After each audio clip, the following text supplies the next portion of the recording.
Your planet is ours now, they said. Humanity disagreed. Violently. The humans call their planet Earth. How utterly, painfully unimaginative. We call it Acquisition Target 7B3, which is far more practical, if you asked me. Though nobody ever asks me anything important, they just expect Commander Zex of the Galactic Dominion's 12th Armada to follow orders and secure new territories. It's what I do best, after all. Well, what I did best, until this peculiar blue marble threw my entire career into chaos. Commander, scans indicate the dominant species possesses only primitive nuclear capabilities. No orbital defenses detected. Pathetic, really, reported Lieutenant Drex, his 4 eyes blinking in that smug, asynchronous pattern I've always found irritating. Don't underestimate them, I warned, tapping my claw against the command console. Remember Acquisition Target 5F8? Those tentacled philosophers nearly defeated us with nothing but mathematics and spores. But, sir, these humans haven't even established colonies beyond their moon. They spend most of their time watching entertainment on screens and arguing about the weather. Drex continued, practically vibrating with disdain. I sighed, expelling air from all 3 of my respiratory chambers. Just prepare the first contact protocol. Standard intimidation package. And Drex? Try not to look so enthusiastic. It's unbecoming of an officer. Our massive ship, the inevitable Conquest, moved into position above the human city they call New York. Such limited imagination. If you're going to name a settlement New, at least have the decency to get creative with the second part. New Apocalypse. New Despair. New Tax Haven. Something with flair. Broadcasting on all frequencies, Commander, announced Communications Officer Plex, her tentacles gracefully dancing across her console. The pathetic creatures should be receiving our message, now. I cleared my throat sacs and began the standard speech, knowing it would be automatically translated into all their primitive languages. People of Earth, I am Commander Zex of the Galactic Dominion. Your technological development has been deemed insufficient for galactic citizenship. Therefore, your planet is now under our control. Resistance is, sir, interrupted Drex. They're laughing. What? I blinked my central eye in confusion. The humans. They're posting images of you on their global information network with humorous captions. They're calling you Space Daddy? What? I roared, all 6 of my neck frills extending in outrage. Plex stifled what sounded suspiciously like a laugh. They appear to believe this is an elaborate entertainment production, sir. Something called a viral marketing campaign for a movie. I slammed my command claw down. Fire the intimidation beam on their tallest structure. The inevitable Conquest's primary weapon locked onto the building the humans called Empire State, again with their lack of creative naming, and fired. The beam precisely sliced off the top 30 floors, which disintegrated into dust. That should convince them of our serios. My words died in my throat sac as Plex turned to me, her expression grave. Sir, they've started selling tickets. Tickets? I bellowed. Yes, Commander. To witness our amazing special effects show. They're charging $300 of their dollars per person. The city government is demanding we apply for permits, and a human corporation called Disney is threatening legal action for unauthorized competition with something called Star Wars. I collapsed back into my command chair, utterly bewildered. In 17 cycles of Conquest, I had never encountered such a response. Fear? Yes. Groveling? Absolutely. Immediate surrender? Most common. But merchandising opportunities? Never. Perhaps we should demonstrate our power more dramatically, suggested Security Chief Klex, finally looking up from her weapons console. The humans appear to respond to spectacle. I nodded grimly.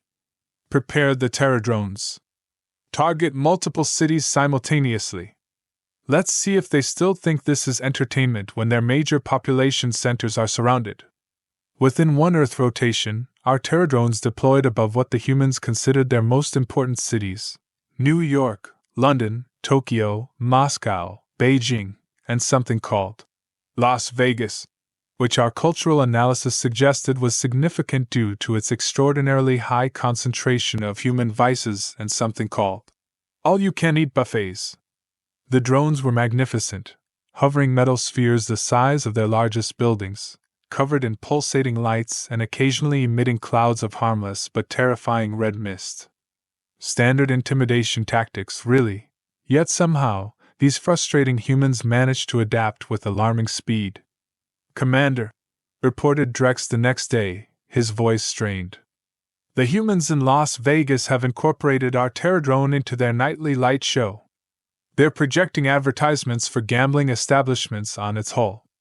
"What about the other cities?" I asked, feeling a migraine building in all three of my brains. "Moscow is using theirs as a weather station. Tokyo has turned theirs into a pop-up retail space selling alien-themed merchandise. And Beijing. Beijing has somehow managed to install public toilets in the lower access hatch." I stared at him blankly. "Toilets?" "Yes, Commander. Very clean ones, according to human social media. 5 stars." For the first time in my illustrious career, I found myself at a genuine loss. The standard domination protocol simply wasn't working. These humans weren't responding correctly. "Sir, incoming transmission from Earth," announced Plex. "They're requesting to negotiate?" "Put it through," I ordered, straightening my posture to project-appropriate menace. The view screen flickered to life, revealing a human female with short gray fur on her head and an expression that reminded me uncomfortably of my first spawning matriarch when I disappointed her. "This is United Nations Secretary-General Sophia Chin," she announced, showing no fear whatsoever. "Am I addressing the leader of this performance?" "I am Commander Zex of the Galactic Dominion," I replied sternly. "This is not a performance. This is a planetary conquest." Secretary General Chin smiled in a way that made my middle heart skip a beat. "Of course it is, Commander. Very impressive. Our tourism boards thank you. However, your drones are causing air traffic disruptions, and we'll need you to move them to designated airspace." I felt my neck frills flaring involuntarily.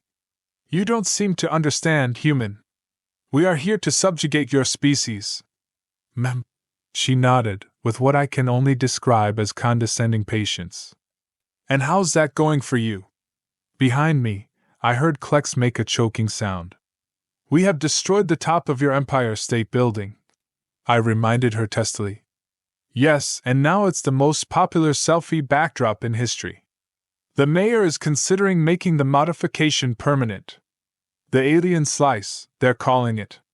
I leaned forward. "We have terror drones deployed worldwide. And they've boosted local economies by 17% through increased tourism," she countered smoothly. "Tokyo's drone is booked solid for corporate events through next quarter." This was intolerable. Absolutely intolerable. I cut the transmission with an angry jab at the console.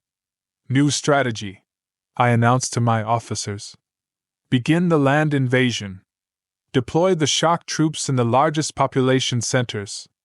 Let's see how amusing they find direct confrontation." Within hours, our most fearsome warriors were teleported to Earth's surface. The Zarlaxian destroyers, 8-foot-tall reptilian soldiers with armored exoskeletons and energy weapons capable of vaporizing tanks. The pride of our military. The first reports came in from their deployment in a place called Times Square. "Commander." Drex's voice was faint. "The destroyers have been mobbed." "Casualties?" I asked grimly, prepared for bad news. "No, sir. Not exactly. The humans are taking pictures with them. Requesting autographs. The destroyer captain reports humans keep asking them to pose while holding human infants. And something called Instagram influencers are offering product endorsement deals." I stared at the surveillance feed in disbelief. Our fearsome warriors were indeed surrounded, not by cowering humans, but by excited ones, offering them colorful beverages, draping them with flower necklaces, and yes, handing them human offspring to cradle for photographs. One destroyer was wearing a hat that said, "I Harsuit New York." "What about the other deployment locations?" I asked weakly. "Similar situations everywhere, sir. In Rio, they've been incorporated into the carnival preparations. In Sydney, they're being offered beer and something called barbecue. And in Tokyo, oh? What is it, Drex? They've been given roles in something called anime voice acting." The final straw came 3 Earth rotations later. My personal communication device chimed with an incoming transmission from my Supreme High Commander. "Sex," the Supreme High Commander's voice was glacial. "Explain to me why I've received an Earth transmission offering the Galactic Dominion exclusive merchandising rights to our own image? Apparently, we're featured in something called TikTok challenges and reaction videos. They're offering us 15% of gross revenue." I swallowed hard. "Supreme High Commander, these humans are unusual. They don't respond to standard intimidation protocols." "I'm aware," he said dryly. "I've seen the footage of our elite destroyers participating in something called a flash mob dance in London's Trafalgar Square. Most undignified." I winced. "We're developing a new strategy, Supreme High Commander." "See that you do." The Council is most displeased. "We've conquered 17 galaxies without incident. Don't let one insignificant blue planet ruin our perfect record." After the transmission ended, I gathered my officers for an emergency strategy session. "We need to understand these humans better," I admitted reluctantly. "Standard protocols aren't working." Science Officer Tlex, who had been monitoring Earth communications with increasing fascination, cleared her throat sac. "Commander, I've been analyzing their entertainment media. They've been preparing for alien invasions for decades through something called science fiction. They've mentally rehearsed every possible first contact scenario." "That's absurd," scoffed Drex. "How could they possibly predict interstellar conquest?" "They didn't predict it," replied Tlex. "They've fantasized about it. Extensively. Some humans actually seem disappointed that we haven't abducted them for experimentation." I blinked all 3 of my eyes in succession. "They want to be abducted?" "A surprising number, yes. They call themselves xenophiles and have been sending messages to our ship offering their services for science." Tlex's skin flushed a deep purple with embarrassment. I stood and began pacing, my tail swishing in agitation. "So direct conquest won't work. What are our alternatives?" Security Chief Klex raised a claw. "We could try the economic approach. Buy control of their planet through their financial systems." "An excellent suggestion," I agreed. "Prepare a financial conquest strategy immediately." What followed was the most humiliating 2 Earth weeks of my military career. First, we attempted to manipulate their stock markets, only to discover that the resulting patterns were indistinguishable from normal trading day fluctuations. Next, we tried to purchase controlling interests in their largest corporations. But our unfamiliarity with their business laws led to us somehow becoming minority shareholders in something called Crocs, and a corporation that produced scented wax in containers. Finally, we attempted to destabilize their global currency by introducing our superior space credits, only to have them immediately turned into collector's items and NFTs, worth far more than their face value. "Commander," Communications Officer Plex approached me cautiously as I sat brooding in my command chair. "We've received an invitation." "An invitation?" I repeated dully. "Yes, sir. From the United Nations. They're hosting a cultural exchange gala and have requested your presence as the guest of honor." I stared at her. "They want me to attend a party?" "It appears so, sir. They've specified formal attire. And they request that you bring a +1. If the events so far had been bewildering, what happened next defied all logic. Against my better judgment, but with no better options presenting themselves, I accepted the invitation. The Cultural Exchange Gala was held in their United Nations headquarters, a disappointingly rectangular building for a species that seemed to thrive on the unpredictable. I arrived in my formal military regalia, accompanied by Science Officer Tlex, whose cultural expertise I thought might prove useful. We were greeted with something humans call applause, which involves slapping their hands together repeatedly to create an alarming amount of noise. Secretary General Chen approached us with that same unsettling smile. Commander Zex, how delightful you could join us. May I introduce you to some of Earth's most distinguished leaders? What followed was 3 excruciating hours of what humans call small talk and networking. I was asked repeatedly about my skincare routine, and whether the atmosphere on my home planet would be good for growing houseplants. One human inquired if I would consider being a guest judge on something called RuPaul's Drag Race, Intergalactic Edition. Not once did anyone cower, beg for mercy, or offer to surrender their planet's resources. Instead, I was presented with a formal document. A proposal for interplanetary cultural and technological exchange. What is this? I demanded, skimming the document with mounting disbelief. Just a little something our diplomats worked up, explained Secretary General Chen breezily. Since your conquest seems to be experiencing some technical difficulties, we thought perhaps we could pivot to a mutually beneficial arrangement. Mutually beneficial? I sputtered. We came to conquer you. Yes, and how's that working out? She asked pointedly, sipping from a glass of bubbly liquid. This way, we both save face.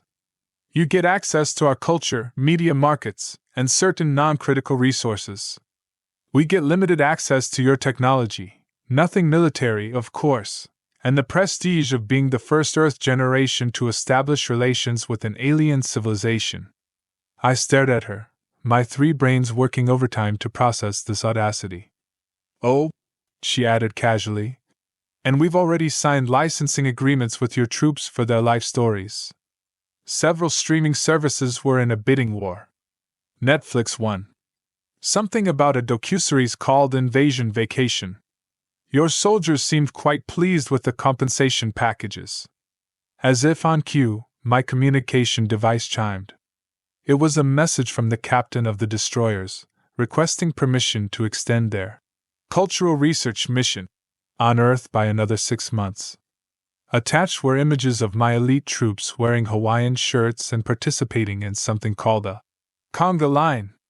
I looked back at Secretary General Chen, who raised her glass in a small toast, her eyes twinkling with what I now recognized as victory. In that moment, I realized a profound truth. In all our conquests across 17 galaxies, we had never encountered a species quite like humans. Their weapon wasn't technology or military might.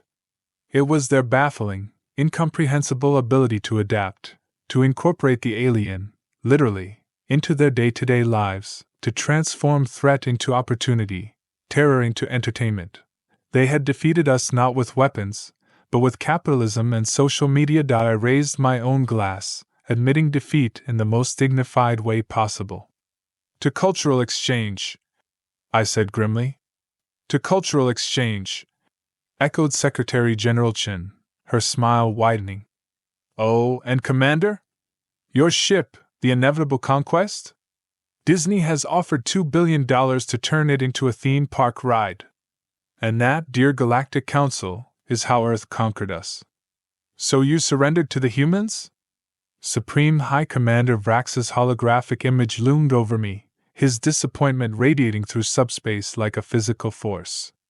Not surrendered exactly, I corrected, trying to maintain some shred of dignity. We negotiated a cultural exchange program. A cultural exchange program, Vrax repeated flatly. His 12 eyes blinked in perfect, judgmental synchronization. The mighty 12th Armada. Terror of the Centaurus cluster. Conqueror of the 7 moons of Betelgeuse. Reduced to, what was it again? Social media influencers? I shifted uncomfortably in my command chair. The situation is more complex than it appears, Supreme High Commander.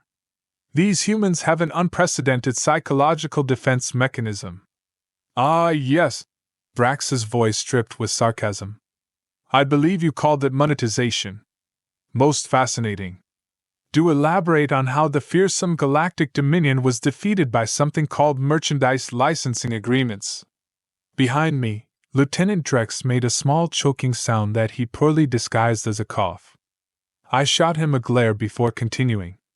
Supreme High Commander, I recommend we temporarily withdraw from Earth to reassess our strategy. These humans are unusual. The standard Conquest protocols are ineffective. Vrax's massive head tilted slightly. Withdrawal is not an option, Commander Zex. The Council has taken a special interest in this situation. In fact, he paused, his expression shifting to something even more troubling. The Grand Councilor Zuirex will be arriving at your position in approximately 3 Earth days to assess the situation personally. I felt all 3 of my hearts stutter in horror. The Grand Councilor? Here? Indeed. It seems your colorful reports have caught their attention. They find the humans' resistance methods intriguing. Vrax somehow made the words sound like a terminal disease. Do try not to embarrass us further before they arrive. The transmission ended abruptly, leaving me staring at empty space, feeling the crushing weight of impending doom. Commander? Plex ventured cautiously. Your breathing sacs are inflating to concerning levels. I realized I'd been holding my breath in all 3 respiratory chambers and exhaled slowly. Summon the command staff immediately. We have 3 Earth days to turn this disaster around. My senior officers assembled in the strategy room, looking as apprehensive as I felt. The inevitable conquest had been transformed from a fearsome warship to, essentially, a tourist attraction. Earth's governments had somehow convinced us to remain in orbit as goodwill ambassadors, while they processed our diplomatic credentials. Meanwhile, every day brought new indignities. Our fearsome destroyer troops had gone native, posting something called lifestyle content from Earth speeches. Several had started podcasts discussing the differences between human and Dominion culture. One particularly entrepreneurial sergeant had launched a cooking show called Xenogastronomy that was, infuriatingly, receiving excellent reviews. Options, I demanded, pacing the strategy room. I need options. The Grand Councilor will be here in 3 days, and I need to demonstrate that we have this situation under control. Science Officer Tlex raised a tentative claw. Commander, I've been studying human psychology extensively. They seem to have this peculiar characteristic. They're more fearful of abstract threats than concrete ones. Explain, I ordered, pausing my pacing. Well, sir, Plex continued, when we arrived with massive weapons and visible threats, they adapted almost immediately. But they live in constant fear of invisible dangers, microscopic pathogens, economic collapse, something called cancel culture. Perhaps we could exploit this tendency? Biological warfare? Suggested Security Chief Klex eagerly, her combat ridges extending. Absolutely not, I snapped. The Council forbids it. Besides, have you seen what these humans do with their own viruses? They'd probably turn our bioweapons into health supplements. Communications Officer Plex, who had been uncharacteristically quiet, suddenly straightened. Commander, what about a more subtle approach? Instead of confronting humanity directly, what if we attempted to exploit their own internal divisions? I turned to her, intrigued. Go on. Humans are remarkably tribal for a supposedly unified species. They divide themselves based on arbitrary geographical boundaries, pigmentation variations, economic theories. We could potentially destabilize their societies by amplifying these existing conflicts. For the first time in days, I felt a spark of hope. Psychological warfare. Yes. This could work. I turned to Lieutenant Drex. Deploy the misinformation drones immediately. Target their global information networks. Create division, confusion, and mistrust among the human factions. Drex saluted crisply. It will be done, Commander. Within hours, our sophisticated misinformation campaign was underway. Our AI systems infiltrated human social media platforms, news networks, and communication channels, spreading carefully crafted messages designed to trigger maximum outrage and division. We amplified fringe conspiracy theories, invented new ones, and set different human groups against each other. The results were underwhelming. Commander, reported Drex the next day, looking confused. The misinformation campaign is encountering difficulties. What sort of difficulties? I demanded. Well, sir, our most outlandish false narratives are being accepted as truth by some humans, but then those humans are being memed by others. Memed? I repeated, the unfamiliar term grating on my speech receptors. Yes, sir. Turned into objects of ridicule through humorous images and captions. And our more subtle disinformation is being fact-checked by volunteer human networks. Drex hesitated before adding. Also, sir, it appears that much of what we thought was our most creative disinformation was already circulating on their networks. We may have inadvertently plagiarized existing human conspiracy theories. I slumped back into my chair. Are you telling me that we, an advanced civilization with quantum computing capabilities, cannot outperform humans at spreading falsehoods? It appears, sir, Drex said carefully, that humans have already optimized this particular form of warfare against themselves. I closed all three of my eyes briefly, fighting back despair. Any other reports? Actually, yes, Commander, Plex interjected. We've received a communication from the human entertainment entity called Saturday Night Live. They're requesting permission to film a comedy sketch aboard our ship this weekend. They've offered guest spots to several of our officers. Before I could respond to this fresh indignity, the ship's alert system chimed. Commander, announced the inevitable Conquest computer, a small craft is approaching from Earth's surface. It appears to be a privately owned vessel. On screen, I ordered, grateful for the distraction. The view screen showed a sleek aircraft descending rapidly through Earth's atmosphere. Its design was unusually advanced for human technology.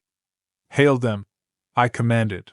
The screen flickered to reveal a human male with unusual facial hair and an expression of intense confidence.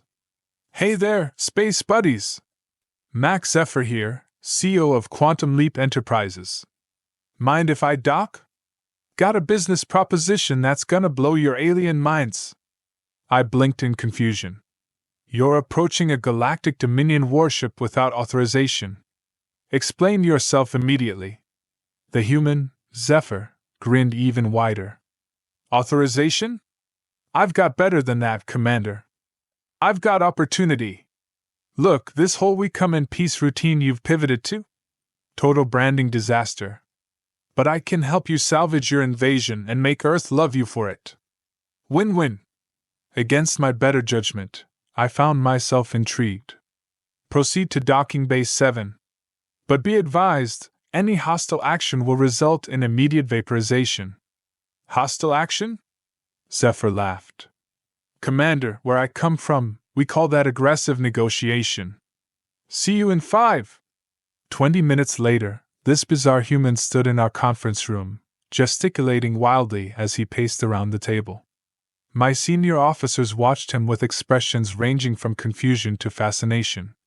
Here's the thing, Zephyr was saying, waving a data tablet.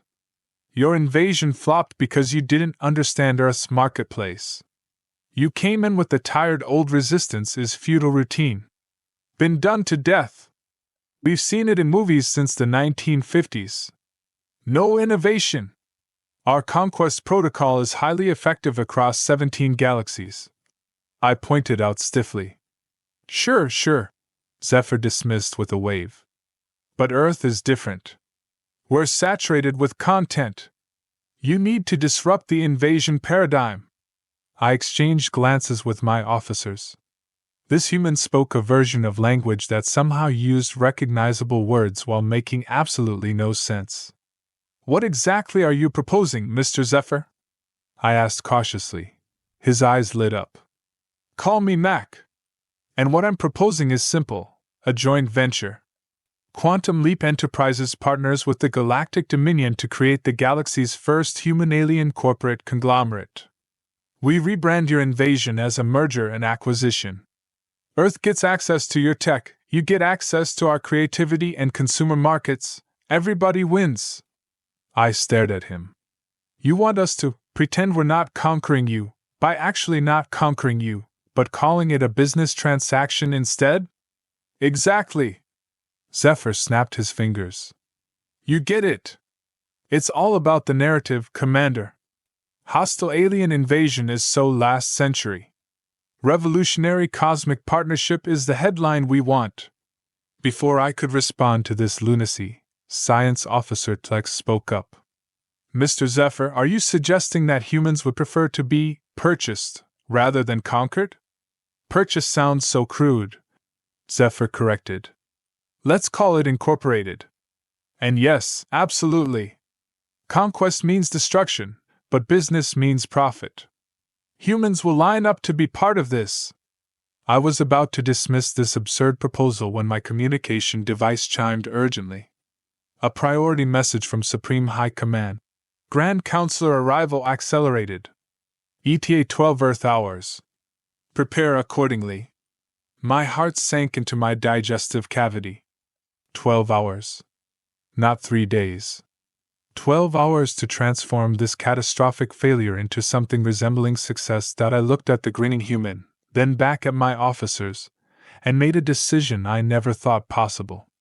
"Mr. Zephyr," I said carefully, "how quickly could you implement this rebranding?" "Call me Mac," he repeated cheerfully. "And with your resources? We could have the basics running by morning.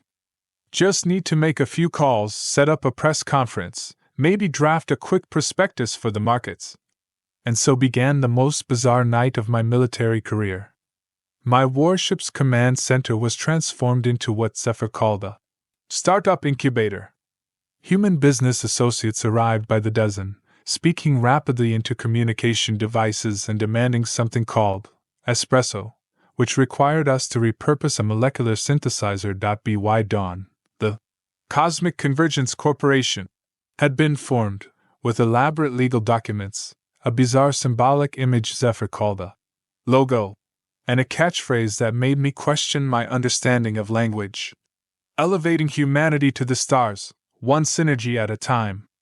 The press conference is scheduled for 9 a.m. Eastern," Zephyr informed me, looking remarkably energetic despite not having slept. "We'll announce the formation of CCC, outline the initial public offering details, and introduce you as the new Chief Extraterrestrial Officer." "Chief Extraterrestrial Officer," I repeated, the words feeling wrong in my speech apparatus. "Exactly. It's perfect. You're still in charge, technically, just with a different title. The Galactic Dominion becomes the majority shareholder in Earth's future. Conquest through capitalism." I should have been appalled. I should have had this presumptuous human ejected into space. Instead, I found myself nodding along, desperate for any solution that might appease the Grand Councilor. The press conference was held on the White House lawn, with global media coverage.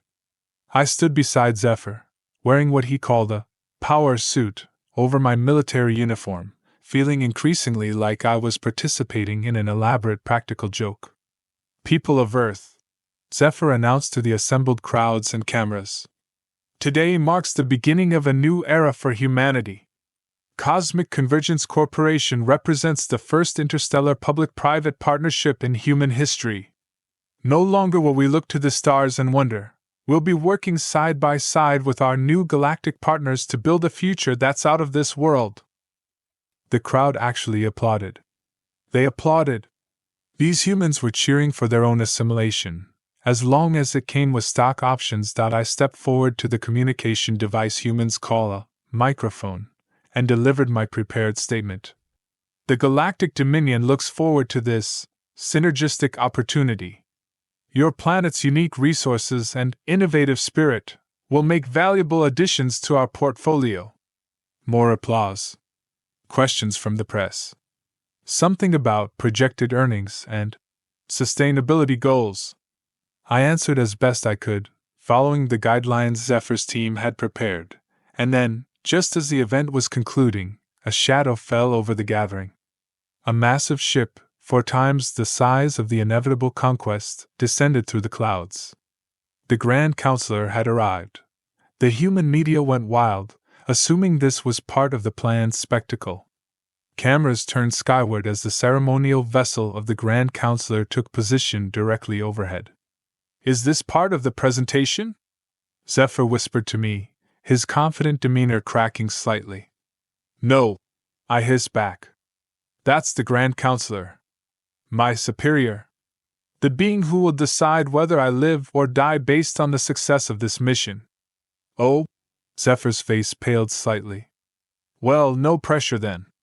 A brilliant beam of light shot down from the vessel, and within it materialized Grand Councilor ZYRX, 12 feet tall, with iridescent scales, multiple limbs arranged in geometrically perfect symmetry, and a head adorned with sensory organs humans couldn't even comprehend. The crowd gasped collectively. Even Earth's seen-it-all media personalities fell silent. "Commander ZX." The Grand Councilor's voice resonated without need for amplification.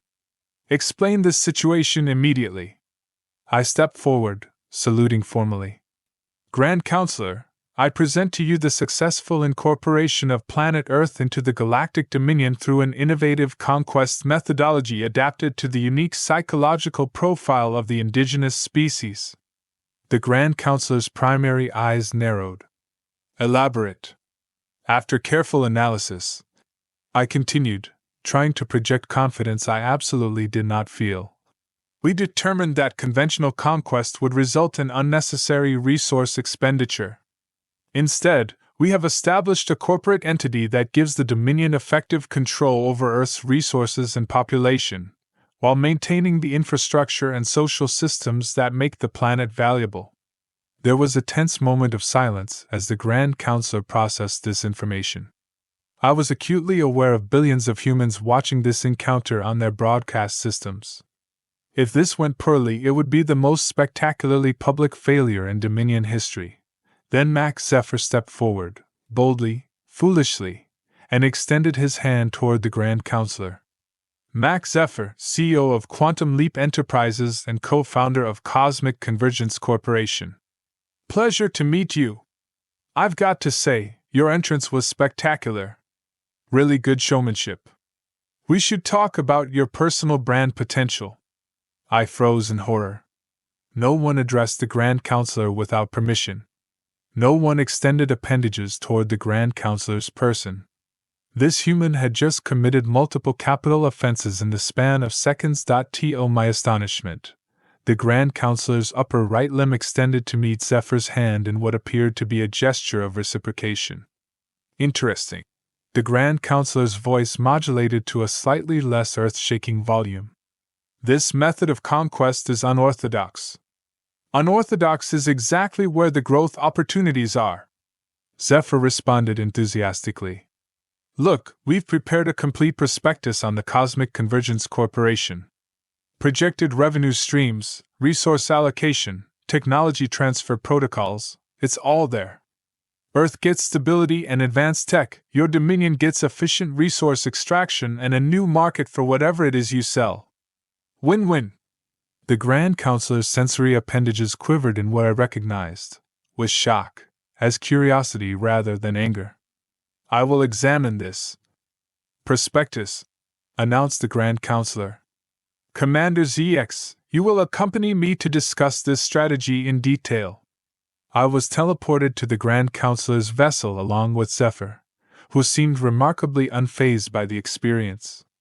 For the next 6 hours, we presented the details of the corporate conquest strategy, fielding increasingly specific questions from the Grand Councilor about human economic systems, legal frameworks, and cultural adaptability. To my continuing astonishment, the Grand Councilor appeared increasingly intrigued rather than outraged.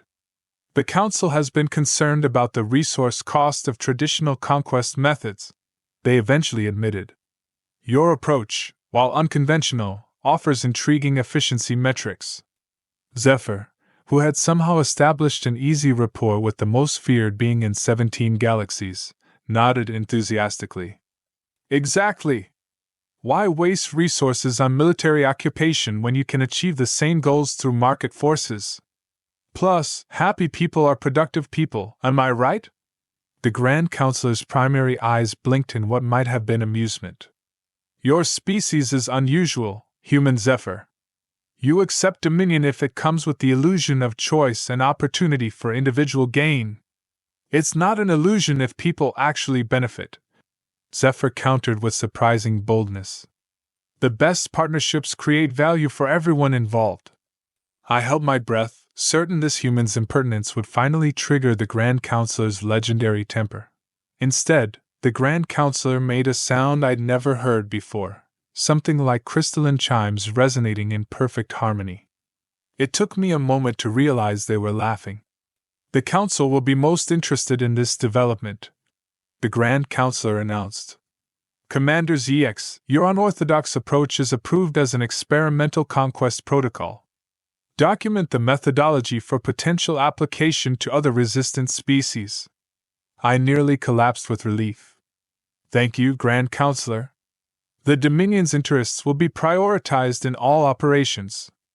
Excellent meeting, declared Zephyr, checking his timepiece casually. Now we should get back to Earth. We've got a closing bell to ring at the New York Stock Exchange. The Cosmic Convergence Corporation goes public in 30 minutes, and let me tell you, the pre-market interest is through the roof.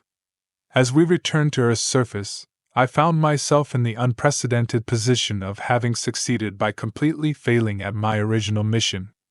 The human Zephyr had somehow transformed certain defeat into a promotion and commendation. The months that followed were a blur of what humans call corporate activities.